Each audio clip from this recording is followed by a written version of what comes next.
garii keessa jirantu jira. Gariin jarri keessa jiran kun immoo eenyuun akka ta'e jarri nuun ibsu. Garii keessa jiran kanatu gargaarsa barbaada. Gargaarsa yeroo barbaadnu kan immoo kallattii keenyaan geessinee amaanaa isaanii riippoorti goone horii namni nu bira dhufeera eessa sinii keenya jenneeni bakka jarriitti nu ka'a jedhan risiitii isaaniitti wajjiniin bakka sanaan geenya. Akkuma kanatti gargaaraa turre si kaleessas gara fuulduraattis akkuma kanatti gargaarra. Kanaaf ijoolleen kun inni kun Caalaa jedhama.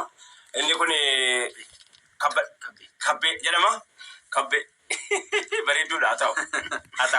Inni kun Kabbee jedhama. Ijoolleen kun na barbaacha dhufanii manatti dhufanii waa'ee dhimma ijoollee walloo kana akkam goona. Gareen adda addaa gargaaruu qabanii yoo kallattii keessaniini rakkoon akkuma agartee rakkoon Booranaa hongiin uummata godhaa jiru gargaaramaa jirutti ammallee inni sammallee gabbayee horii walitti guuramee bakka hin dhaqqabne beeka. Akkana yeroo jennu kana isa dura nutti dhufe kana akkam goona jechuudhaaf malee ammallee wanti Booranaa irra hamaadha. Yeroo ammaa kana keessa irra hamaa maaliif jennaan rakkoon inni kan namtolchee kun nama miidheeti malee rakkoo uumamaati miti inni kun Booranaa rakkoo uumamaatu jira.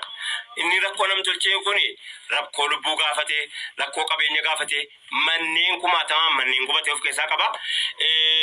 Egaa hawaasa ofii gargaaruun immoo namoomaadha. Namooma rakkoo walii bira dhaabbachuun namooma kallattii keenyaan gargaaruudhaaf qophiidha jechuudha noo inshaallah rabbi jedhe akkuma gargaaramaa ture qophiidha.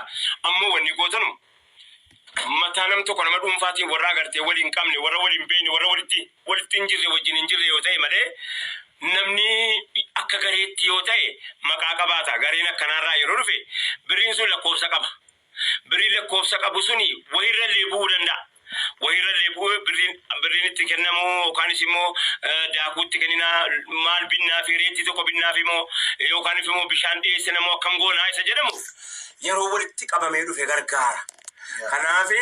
Kanaafi mee Caalaan waan inni jedhu dhaggeeffadhu. Ayyee inni guddaan yeroo ammaa kana tiktokaroonni baay'een ni jirani. Raayyaan dabalatee jechuudha. Uummanni keenya kun immoo uummata gargaarsa barbaadu yeroo ammaa kana bahee haala jirudha. Kanaaf nuti illee keessumattuu warroota biyya ambaataa namoonni hundumtuu gargaarsa guuraa jiranii eessa akka dhaqullee beekuudhaaf raayyaan uummata kanaaf illee tokkummaadha waan ta'eef karaa raayyaan dirqama argachuu qabna. Raayyaatti nu deemii nu gaafadhu jennaan kallattumaan gara mana keenya kan isarraa kaanis arganne illee maqaa Oromoo galatoomi jenna.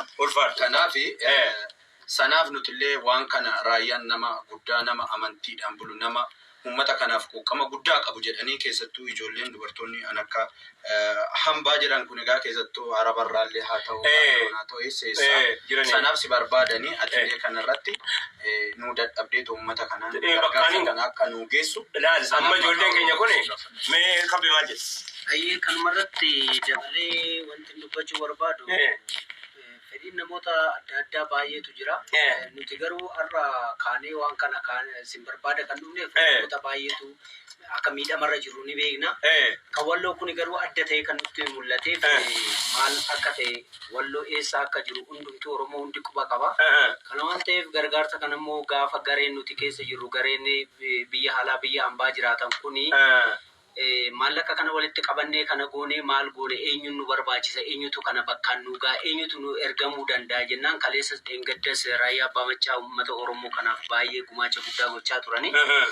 Isa kanaaf isaantu bakka kana nu ga'uu danda'a ergaa kan nu dhaqqabsiisuu danda'a kan jedhan kakaasanii saniin booddee nus gara keessan dhufnee sin barbaannee sin argannee gara keessan kana dhufne.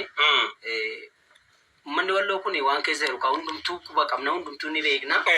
Rakkoo kana waan ta'eef wanti kun dafeellee akkamittiin akka qaqqabuu danda'u karaa mootummaallee karaa kamillee haasaan jiru godhamee wanti kun dafee akka gargaarsi kun isaan bira dhaqqabuufi kanumaan barbaannee sin argannee isinillee maqaa Oromootiin galatoomaa ulfaadhaatiin hin jenna. Yeroo keessan nu laattanii aga kana nu teessanii nu haasofsiistanii waan kana waan Oromooti waan ta'eef waan hunduma keenya ilaallatuufi galatoomaa isin hin jedhaa. Kana wanni jiru.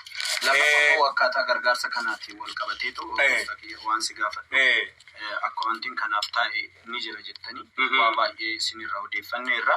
Akkaawuntii kana qofaaf taa'e osoo hin ta'ini waggaa darbe keessa miliyoona 100 fi birrii miliyoona 100 fi wayii kan ga'u hawaasaan keenya jira.